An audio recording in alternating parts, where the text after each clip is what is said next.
Hey there everyone, this is TechJazz coming to you with a deck tech video for modern black-white orzhov extortion deck.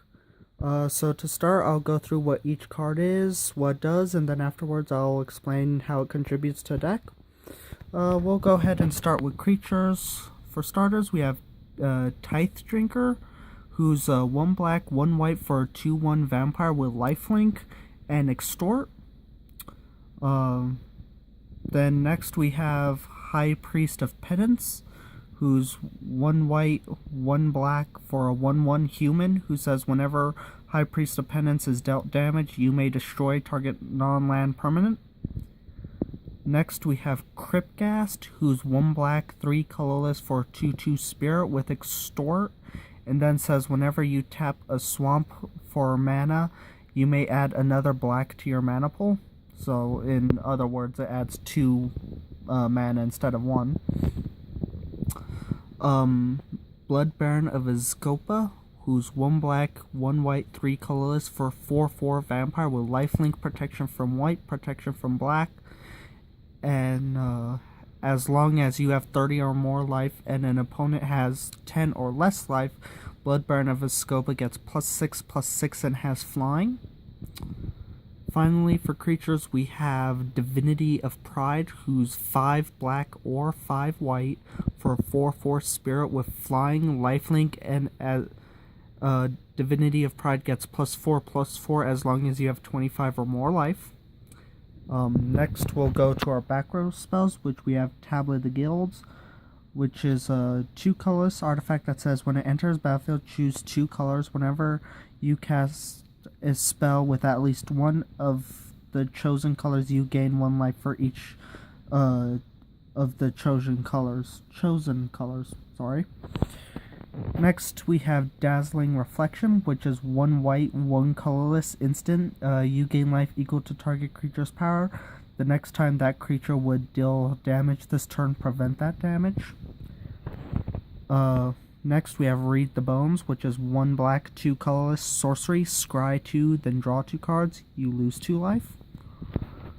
Next, we have Anguished Unmaking, which is 1 black, 1 white, 1 colorless, instant, exile target non-land permanent. You lose 3 life. And finally, we have Debt to the Deathless, which is 2 black, 2 white, X. Each opponent loses 2 times X life. You gain life equal to the life lost this way. Then we have 4 Scoured Barrens. 8 Swamps, 8 Plains. Now I'll go ahead and explain what each card really does for the deck. So to start with Tithe Drinker, she's in here because she's 2 mana, 2/1, lifelink, extort. She's in here to be an early game blocker, and just for the extortion ability, it helps gain life kind of quickly early game. High Priest of Penance is in here mainly just to be a blocker.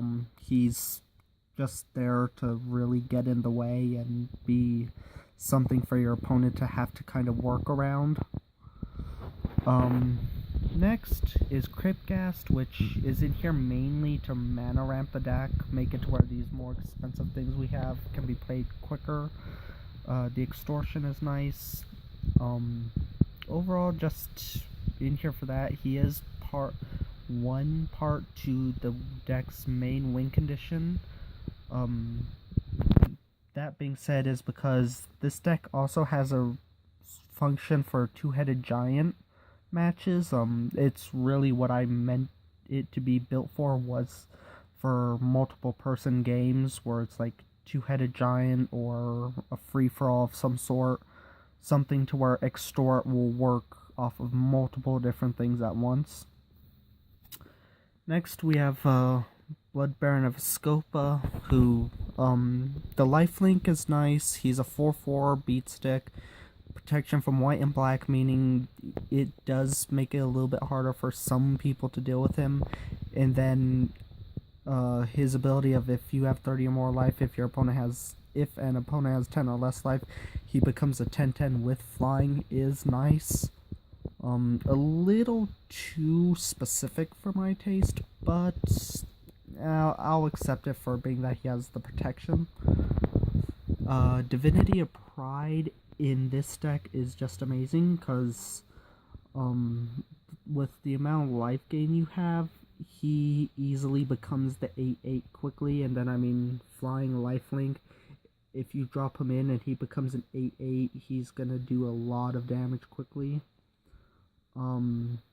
Also, again, like I said, the deck was specifically designed for like two-headed giant or multiple person matches. So two-headed giant, I believe the life total is 30.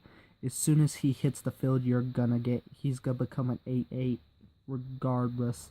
And unless your opponent is running a lot of damage-based stuff, you're easily gonna be over your start-out life total the entire game. Back row support, Tablet of Guilds. As you can see, there is a lot of dual colored cards in here, so black-white. Every time you play some, gain 2 life. Really nice. It makes it to where that final part where you lose 3 life on anguished unmaking is only 1 life instead, so it makes that card really good to play. Dazzling Reflection is in here to deal with huge creatures, like we'll say someone drops Eldrazi Titan or some and you don't want to take the damage, just Dazzling Reflection for the life gain, and then assuming at that point you can do a little bit of extorting, get some damage done while gaining all that life. Really helpful, really nice. Read the Bones in here just to cycle the deck, something that makes it to where you can go through the deck, get what you need quicker. Essentially 2 life and 3 mana just to essentially look at up to 4 cards is pretty nice. I mean, it's a really good card. I like it. It speeds up the deck pretty well. I mean, Crypt Ghast easily makes that 3 mana into nothing. Anguished Unmaking is just an amazing card, regardless of if you lose 3 life. I mean, 3 mana, exile target non-land permanent. That's gonna cause a lot of issues to your opponent at any point in the game. I mean, at the cost of 3 life, all the life gain in this deck, losing 3 life isn't gonna hurt any. Now the primary win condition for this deck, for when it's in multiple person matches like two-headed giant format, is to deathless. Now it's the 2 black, 2 white, which is steep, and then X. Each opponent loses 2 times X life. You gain life equal that way. This is where Crypt Ghast comes in, because him doubling your black mana. We'll say you add 6 mana on the field, 2 white, 4 black. You tap the 4 needed to cast it, and then you tap the 2 extra black, which actually with the 2 other swamps, it would give you a total of 6 extra mana. We'll say you're doing two-headed giant, your opponents both now, each one of them loses 12 life, and you gain 24 life. It's a really good card. People think it is expensive mana cost, which any other group, yeah, it's expensive. Orzhov, Crypt Ghast, it's not that expensive. It's actually pretty easy to pull off, assuming Crypt Ghast lives long enough to do it. Overall, it is a pretty stable deck. It's pretty well rounded around everything it needs. Biggest issue is I don't care for Blood Baron and Divinity of Pride both being in. I prefer Divinity of Pride over Blood Baron because Divinity is just so much more loose about it.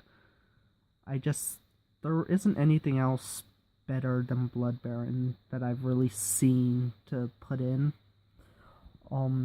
Overall, like I said, pretty well-rounded deck. Land, I am running it at 20 at the moment. Normally I have it at 24 with 4 more swamps added in to proc off of crypt ghast to make deathless go quicker. I just didn't. I'm just trying it out at 60 cards, see if it really affects the deck any at all, in a good or bad way. Overall, not really anything I would say to add in or change. I mean, better variation of Read the Bones if there is another version that does the same, only better. Anguished Unmaking can be replaced with something much better, but overall it's all pretty much stable. So there's, like I said, not much needs changing in it. If anyone wants to change anything to it, I mean, feel free. This is just how I built it.